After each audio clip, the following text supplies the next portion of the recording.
Hey guys, pardon the mess. It's sort of a kind of hectic weekend in here with the holidays and videos and stuff going on. So I'm going to try and shoot a quick tip Tuesday about fly cutters.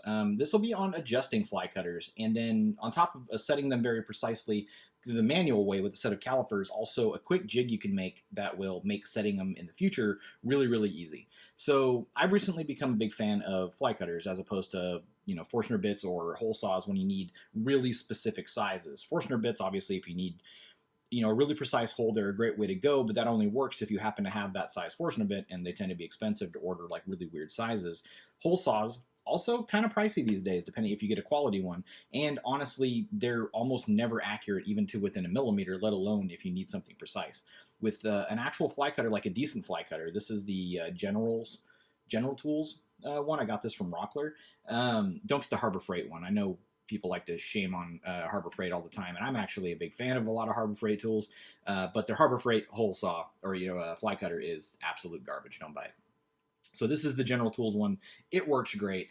And to get an accurate hole with these, you need to really do it with calipers. So the process for actually setting one of these is very simple. Now I already have this set for a 1-inch radius, but the way that you would go about setting it, and again, the only reason I'm covering this now is because you need to be able to do this so that this is accurate so you can calibrate your actual jig. So actually measure your bit. Okay, don't just assume that because this is supposed to be a 1/4 inch that it actually is a 1/4 inch. So here we have 24.7. So you're just going to set your calipers to half that distance. Just, do it manually. We set this to 1/2 of the bit size, the actual bit size, not the size that it's supposed to be. So set it to 1/2 of that, zero your caliper, and now set it to the radius that you actually want. So in this case, we'll set it to 1 inch. And again, take your time and get this dead on. It's worth it. My calipers aren't great. They're cheapo ones. If you don't have a set, go get some. Even the cheap ones are really worthwhile, honestly. You don't have to go out and get super expensive set. Okay. So now we have this set to 1 inch. That's going to be the radius that we're going to calibrate with.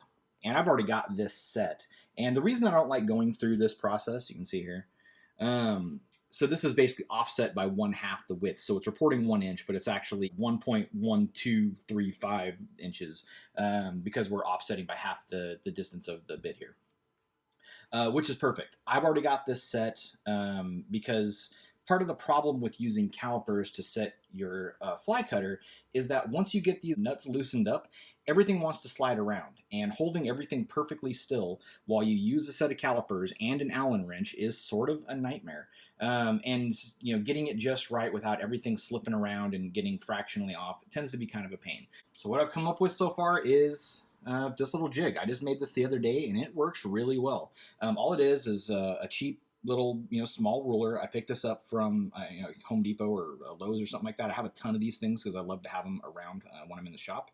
And I ground off just on my sander. I ground off about a 1/2 inch off of the starting side, and then I ground off enough so that it fit on the little scrap I cut. This is just some cherry I had lying around. And the way this thing works,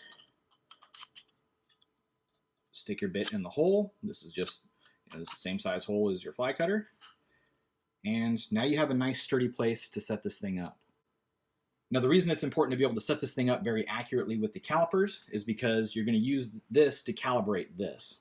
So where you're going to glue this ruler down is the 1 inch mark, right? So if you set this thing to 1 inch, you're going to glue this down so it lines up perfectly with the 1 inch in the way that you like to measure it. If you're a before the line, after the line, right on the line, guy, that's up to you. It's your jig. So real quick, the way that you would use this is loosen that up, set it to where you want it.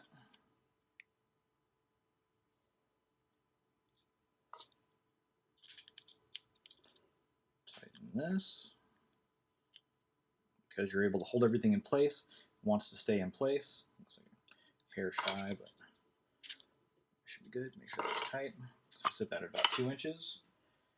And grab your calipers, and remember this is still offset by 1/2 the width of our blade.